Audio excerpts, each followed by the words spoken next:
At this time, you guys have no clue about this, but I'm in a very somber mood, and I am going to share why in the future when I consider it an appropriate time for me individually, based off the ways that I process things, handle things, think about things. I need my processing period so that once I express myself, I can do so in a way that I feel like I leave no stone unturned. I don't like to start talking about something and then today I give you one piece, tomorrow I give you another chapter, so on and so forth. Is I like to encompass as much as I can in one round. And that is the way that I am in person as well. And I guess that's where the accusation that I can talk a lot and not let someone have a chance to chime in may come from. But that really doesn't bother me anymore. I think it's a sign that even down to my thoughts and self expression, I have a very methodical way of being. But people like to put a label on things that maybe they don't relate to, or things that they don't understand, or things that they cannot do themselves. And sincerely, I just learned to dismiss it. A lot of people will try to label that as well as some kind of mental illness, like being autistic or something. And I'm just thinking that just because my education worked well for me, it doesn't mean that all of a sudden everything has a mental issue explanation. And I think that people really need to let go of that. And I feel like the internet has been fueling a lot of that, because now all of a sudden everyone is analyzing everything. And I am not against people analyzing things. I do that myself plenty of times. My analysis is continuous. Some of it I express, some of it I don't express.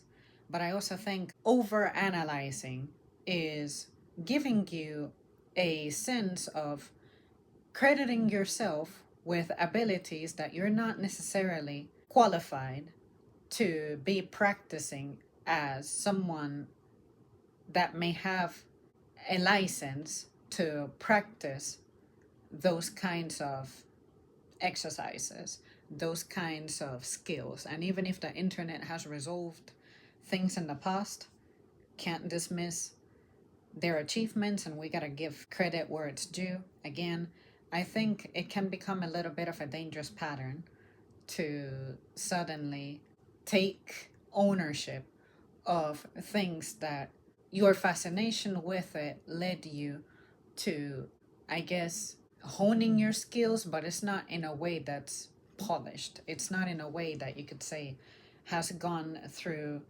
the discipline, training, specialization that one could expect. And again, I'm a firm believer that everyone has the ability to achieve things and change things, and you don't necessarily need to go to school to be a professional, to be a psychiatrist, to be good at something. Some things are literally God given talents, and if they're not God given, you have taken the time to learn things perhaps in theory, practice them on your own a little bit, and it gives you results. I am not going to discredit whatever you may achieve from doing things like that. I'm just saying that I think that it's breeding a culture where we find it acceptable to perhaps step into some boundaries. And even if you mean well, and even if you're right, even if you achieve certain things, I think that everything has a due time,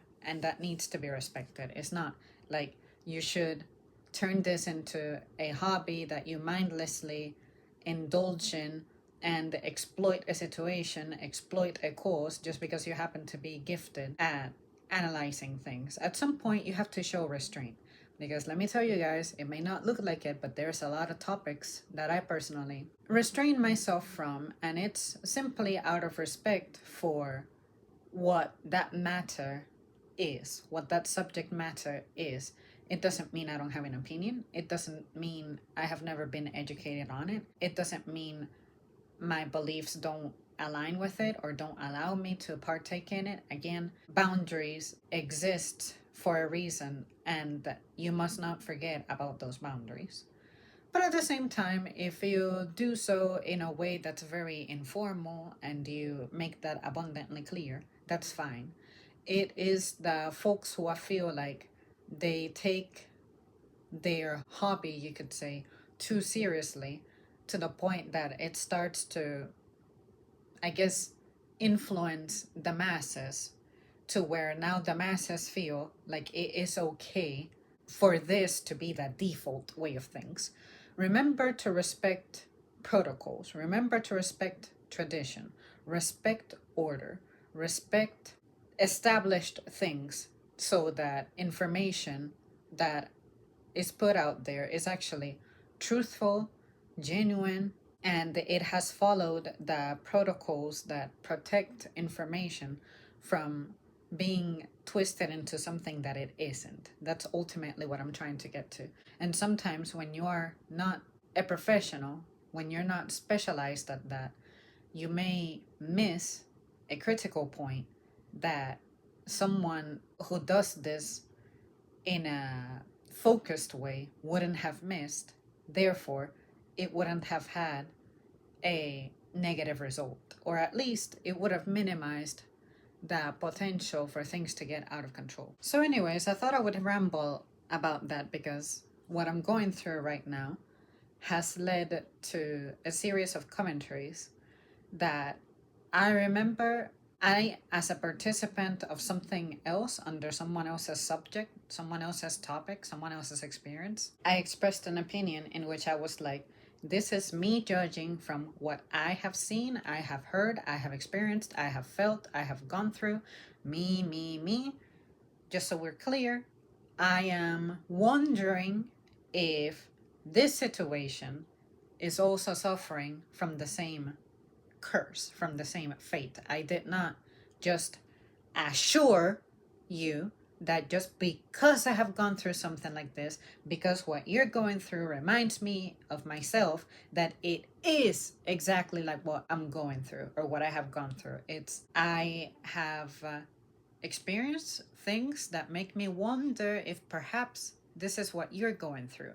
And I only offer that if someone is literally asking for any ideas, like help shine light on a matter. And that's why, again, I want to make that distinction of why I am a believer that you, as an unskilled person, someone who's not a professional, you can still have an impact on other people, but also make sure that you still encourage that person to follow the route that's most likely to yield the desired result, that's most likely to be respectful of the matter. Anytime you see commentary that you know is not true, don't really react to it. Don't feel compelled to you yourself do the job of clearing things up. But also remember that unfortunately, there are people who are going to make comments without knowing something, without knowing the situation, without understanding, without being there. And after I experienced what I just went through, and I witnessed someone saying things that aren't right, it just simply reminded me that a comment section, let it be in real life or online, comment section in real life being whenever there's a subject and there's a group of people who are discussing it, they're commenting on what their subject is, there's always a possibility that someone is saying something that they think is absolutely true, but it's true in their mind. And it's not necessarily that they have evidence to assure you that is the way of things. So just remember that, bear that in mind, that it is possible that your belief may have been just made up by your brain and you never really had any concrete evidence solidifying that. So don't forget that. And I just wanted to say this here because I find that, to me, the world of online commentary does not intimidate me. It's never stressed me out. If anything, it's made me excited to where I need to learn to chill, learn to calm down. And I feel like that rush in my blood and that emotion, that tightening of my gut, and even a little bit of hyperventilation. And then I just gotta remember that, hey, one thing at a time. So, anyways, you guys, this, of course, does not follow any structure because it's something that I just wanted to put out there, that my somber mood has authored in my brain, but I thought I would let you know that I think this way and why it's helpful for me to think this way, because I just don't allow for things to control me that aren't supposed to control me. For instance, I did not grow up with social media. I did not grow up being connected to the entire world, having an opinion about anything that I say, because the entire world never had the possibility of interacting with me. But I'm also glad that I'm at a point now where I feel prepared to hear different points of view and take it in a way that's not daunting, in a way that is not going to be discouraging, or like I feel like it's gonna change me as a person and tear me apart or anything like that. It's, I see things, I hear things, and I also compare it to my experiences in person when people have said things that I know to not be true, how I have reacted to it. And I just want to continue that offline behavior online, and online especially because of how impactful it is, how quickly it can spread, and how many people it can reach. That's why I'm saying I think we need to have great pride about making our stance clear. Come from a place of honesty. Like, hey, I wasn't there, I don't know what happened, I don't know the details, but I can tell you that this reminds me of a time when dot dot dot. Maybe if you're looking for ideas on how to go about this, this is how it manifested for me, this is what I tried, this is what worked, this is what didn't work. That's it. Help a person organize themselves, but don't try to dictate how they're ultimately going to go about something. That's what I'm saying here. Okay, you guys, that's gonna be it for me. I'll see you next time.